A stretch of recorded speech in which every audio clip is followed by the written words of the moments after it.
I'm going to try and create my own drum. I have this 8-inch drum head. I'm going to try to cut the shell on my CNC machine in a very non-standard method. Usually there's two methods for making a drum. One is staves, and you glue the staves up into the shell and then round them out. The other is to use plywood and bend the plywood into a shell. We'll see how this goes. All of it's an experiment. If it goes up in flames, it's fine. I'm not even thinking of how I'm going to mount it or attach any kind of mounting hardware. Worry about that down the road.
The hole I'm drilling here is for centering the X and Y axes. The hole in the block was made with my drill press to be sure it's straight.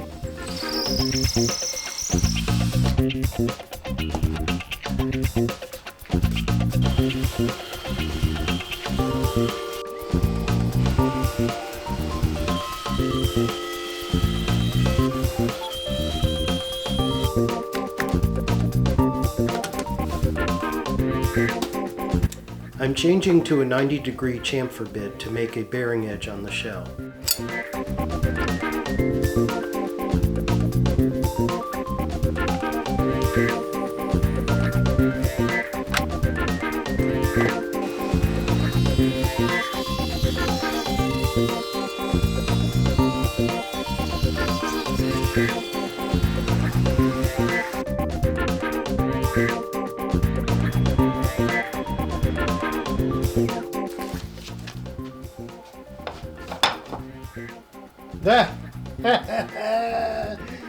No, that was so dumb. Well, fuck. Okay. So it didn't go right. I made it exactly 1 inch too big. And in the back of my mind, I was like, oh yeah, I better check that dimension before I create the files, but I did not. And that's the way the cookie crumbles. In any case, it's totally recoverable. I'm going to rerun the program with the right size.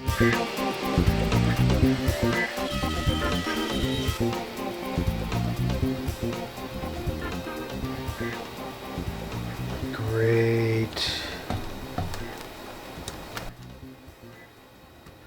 God damn it.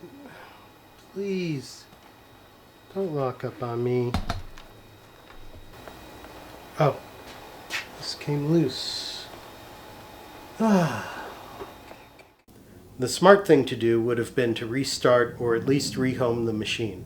Try again.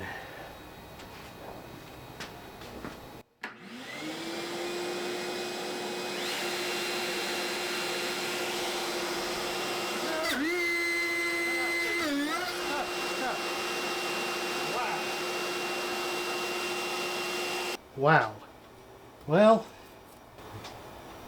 nothing is particularly bad, so I guess that's good. Alright. Sheesh, sheesh, sheesh. Oh.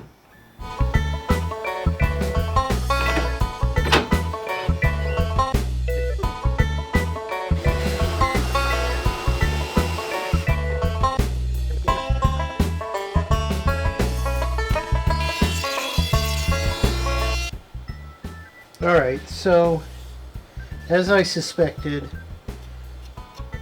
whenever the bevel transitions to going across the grain, there's a lot of tear out. But it's just an experiment, and if I use some wood with some tighter grain and isn't just cheap pallet wood, that might actually work. So I'm going to go ahead and flip this over and finish cutting it. Just a quick test. Look at that. That fits really nicely. Okay. Well, this may work out.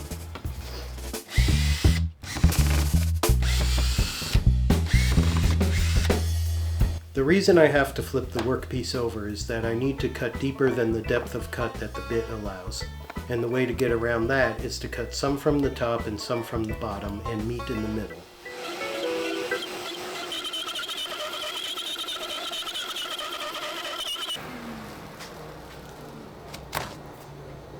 Alright, is it soup?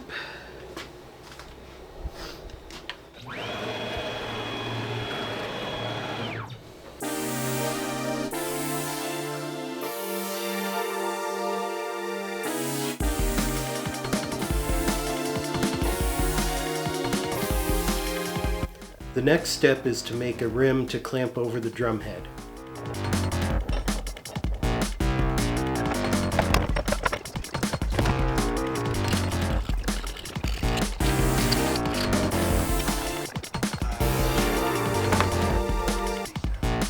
What assurance do we have that the several million life forms that we know to exist on this planet all evolved here?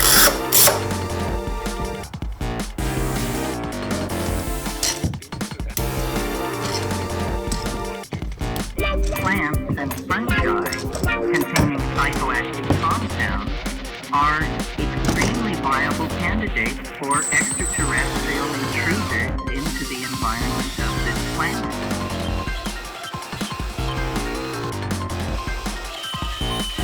If you cross an onion with a UFO, what you get is a flying saucer that brings tears to your eyes.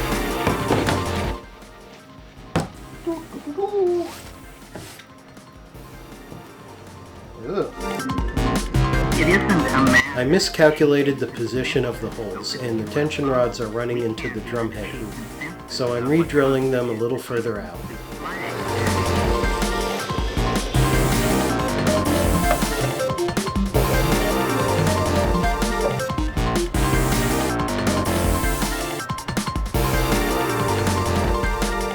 I believe that that is the purpose of the UFO, to inject uncertainty into the male-dominated, paternalistic, rational, solar myth under which we are suffering.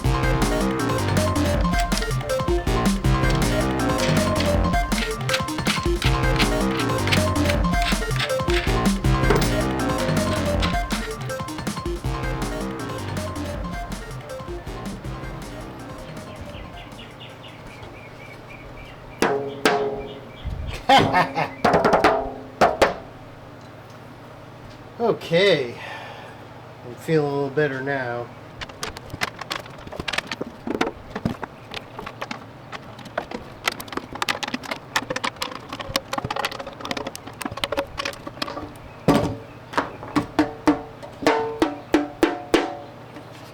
Nice.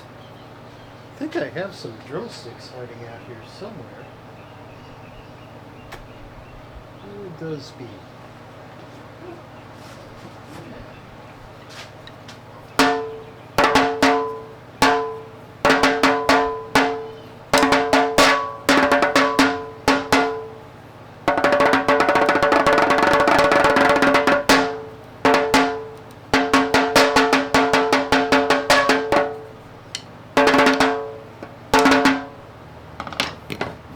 Okay, so success.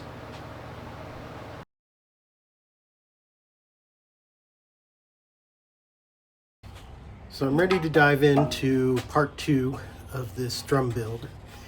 Lessons learned from this are that cutting across the grain makes for tear out and weak spots. This you can see right here, that's cracking. That's going to give way eventually. Here you can see chip out on the beveled edge. I'm going to try and resolve all that by laying out the layers in a hexagon shape so that it's cutting mostly along the grain.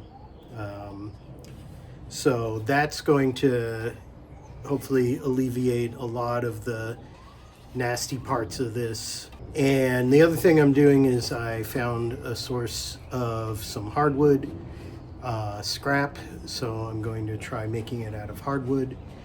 And hopefully between those two things, this will look a lot nicer and be a lot more solid.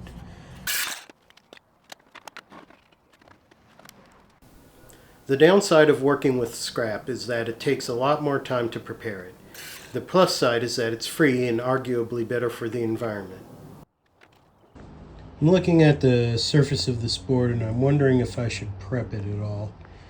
I feel like I should at least do some sanding, if not planing.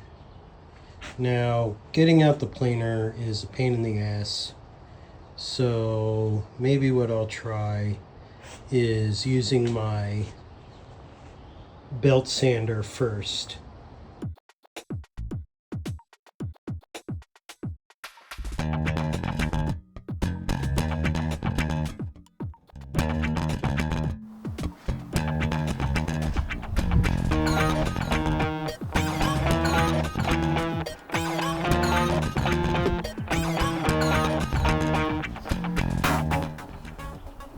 Well, I don't know if that was worth the time and effort.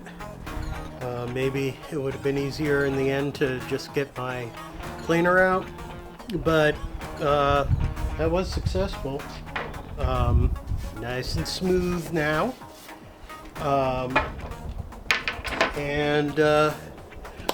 Yeah.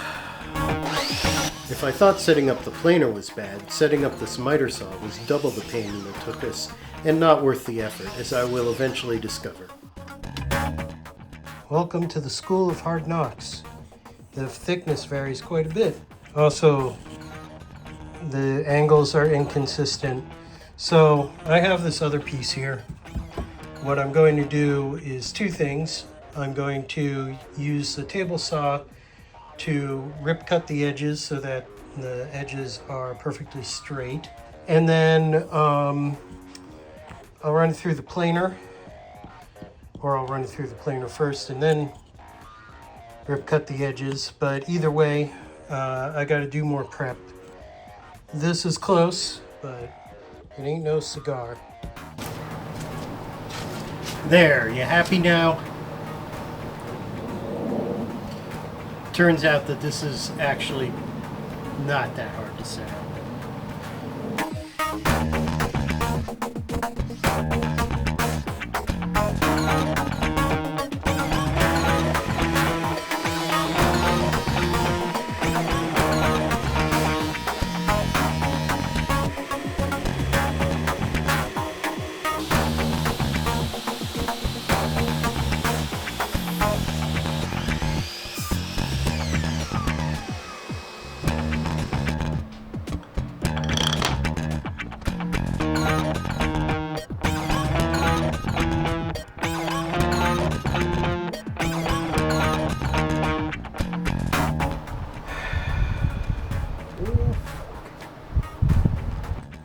This is disappointing. I can't get these gaps to go away. I don't know why the miter saw is having so many problems. Maybe I'm asking too much of the accuracy. So I have two other methods to try. One is making a table saw jig, and the other is using the CNC machine.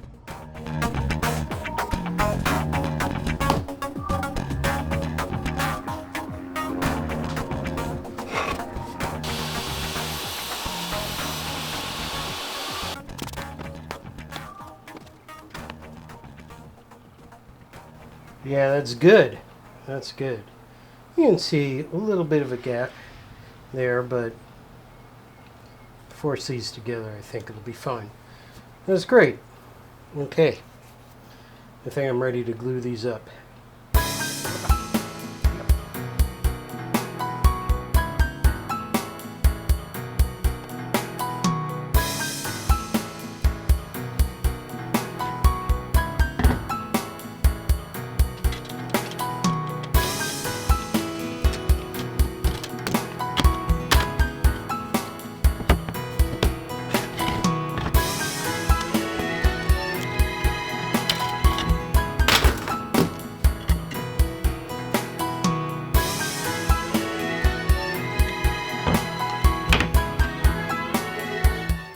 The idea is to glue these up in a stack to make the drum shell. I think I might have screwed these up when I cut them on the miter saw, but I think I had already, these are like, they're all kind of different sizes, different lengths, and I think that has caused these to not be good. So I am tempted to glue these up just to run a test. And I have plenty of more scrap wood now that I can start making a finished version. So maybe the thing to do is just do this as a small scale test.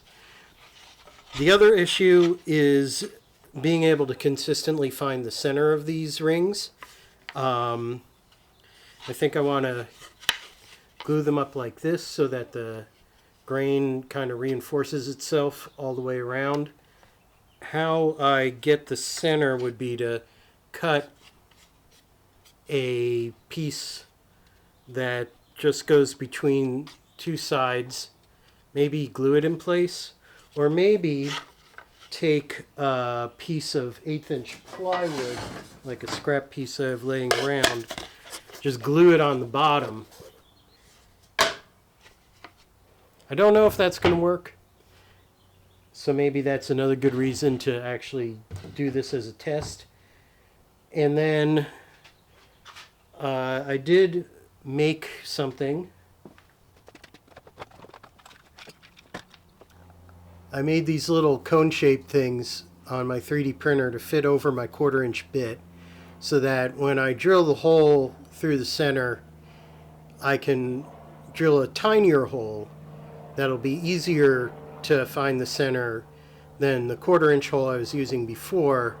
So I can test that as well. Test the centering, test the glue up, and even though I did spend a lot of time on these, maybe they just need to be sacrificed.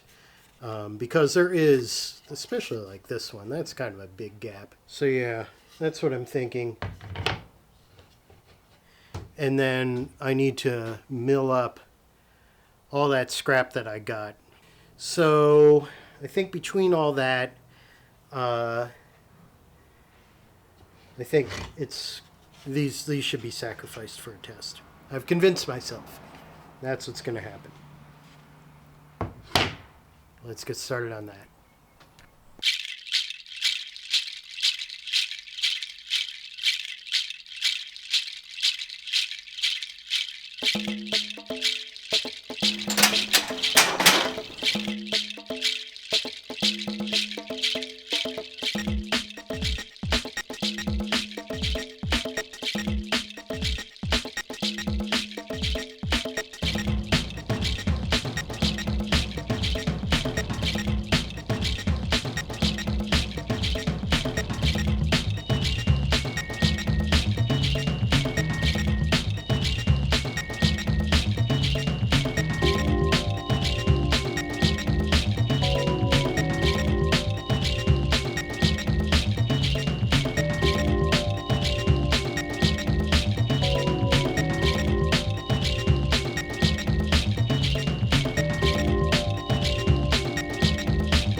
General semantics, neurolinguistic programming, marijuana, LSD,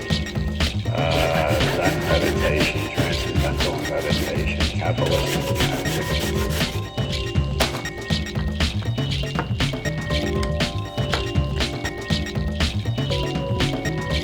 Matter of fact, I think the best model of the universe isn't in science at all. It's in Finnegan's Wake. Everything in Finnegan's Wake is connected with everything else, which is sort of the way I see the world operating.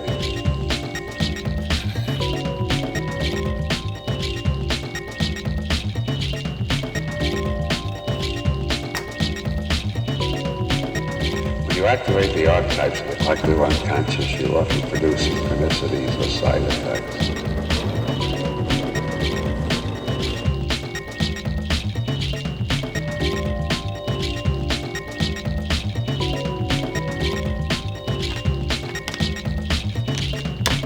General semantics, neurolinguistic programming, marijuana, LSD, Zen meditation, transcendental meditation, capitalistic tactics.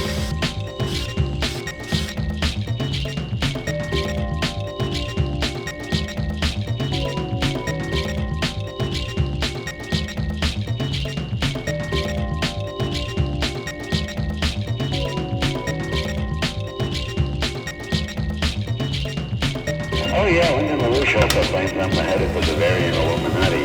He leads a rich fantasy life, that man.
So let's do a quick post-mortem.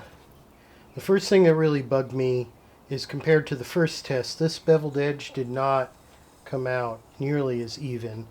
It's very thin down here, and it's very thick up here. The flat part of the edge should be an even 2 millimeters all the way around. So that's one thing. And I'm not sure what caused that. Maybe this was not sitting quite straight on the bit. So I'm going to have to see about this thing. Looking at this, I guess that's not too bad. There's a little bit of tear out at the bottom of these holes. This tear out's a little... Oh, I see. Probably because this is just a very thin veneer where I cut up to the edge. So I want to avoid doing that, obviously. The tabs cut all the way through, so I should make some thicker tabs. I really like this hardwood. This is fantastic. Oh, maybe another issue I want to tackle, now I'm looking at this, is the holes are really close to the edges of the ring pieces. So maybe shift them to the middle here, then it'll wind up being right on the edge of the other ring. So maybe if I shift them just in between that. So like I was saying, I really like the hardwood, the look, It feels very solid. This, oh, the vibration. 6. Check. Feeds and speeds. I forgot to mention one other thing about this test. The beveled edge, there's no tear out.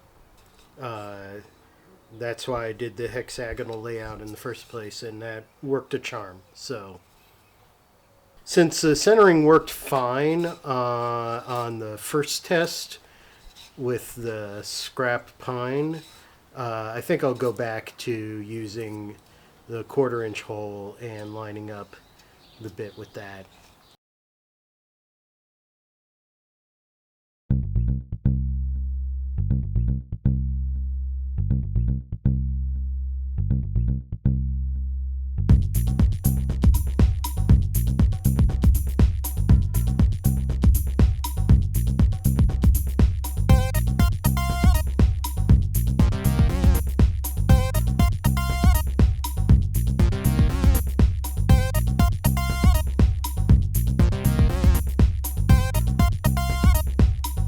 All right. Please be good.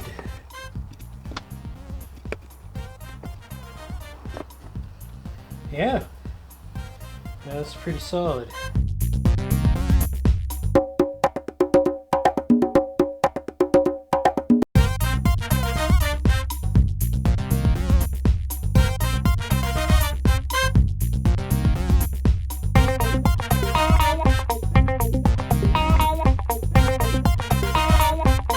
Talk about this glue for a second. This Type Bond 2, it says it's FDA compliant for indirect food contact.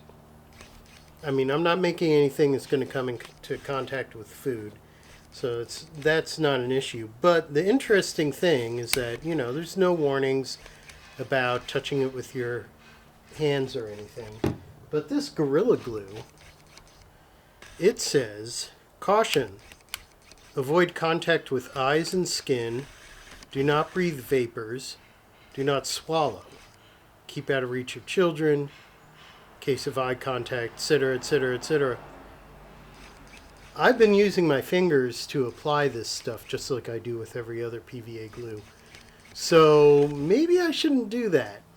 I want to use this glue to glue up the layers of these rings. Just because I have more of it left than I do of the Type Bond. I think I want to just use this, and I'll wear some gloves.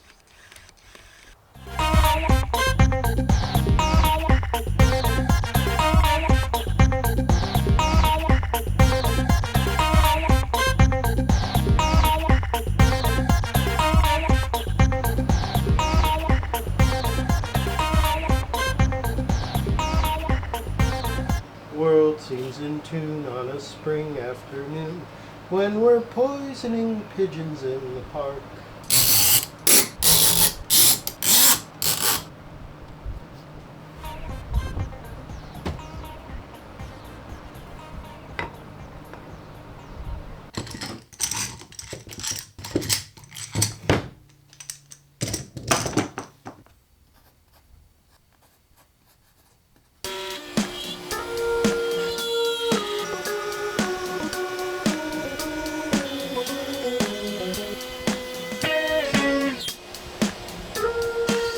Oh boy, let's talk about the latest setback. I drilled a hole here, and looking through there, it looks like I'm good 5 millimeters off, about 1/8 of an inch or so. The holes for the lug nuts are fine. They didn't go all the way through, but they only needed like 1 millimeter or more to drill through, which I did manually, which is fine. But the trick is I gotta go redo this file, and then I gotta get the 0 point as close as possible to where it was originally.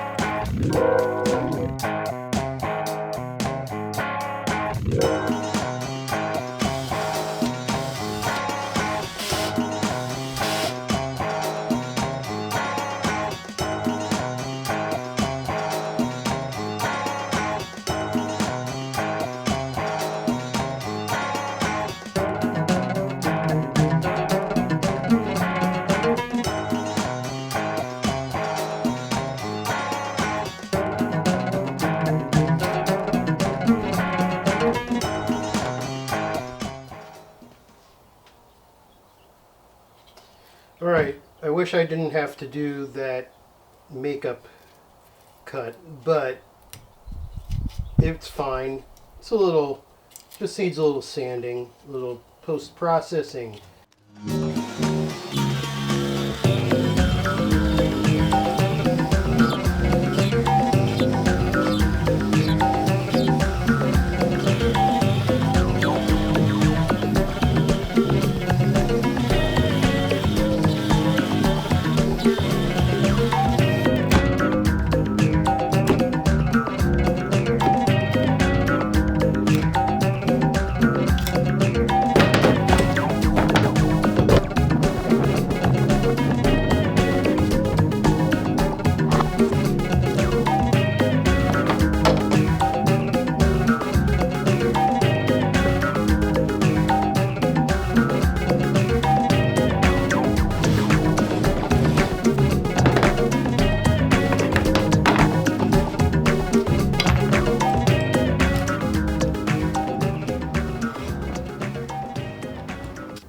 These holes failed to punch all the way through.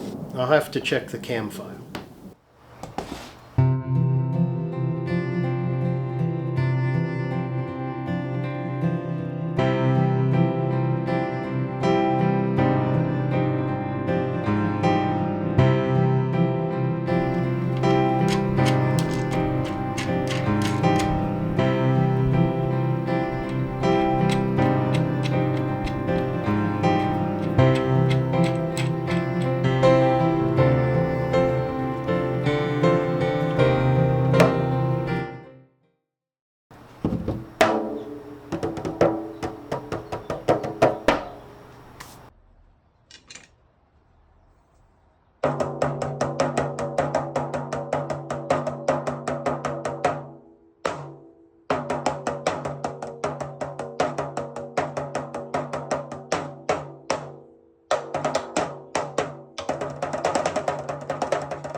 The rest of the build was just repetitions of the previous steps. I did design and 3D print these clamping aids for the hex glue-ups. They were a big improvement over the bare hose clamps. Then this happened.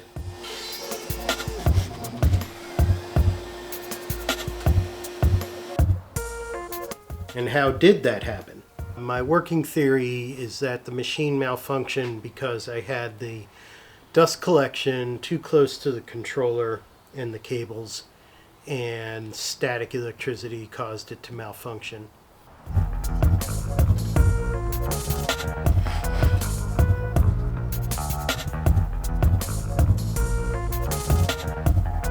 I used a coping saw to free the inside piece where the cut didn't finish. Then I used my makeshift router table to clean up the mess that was left over.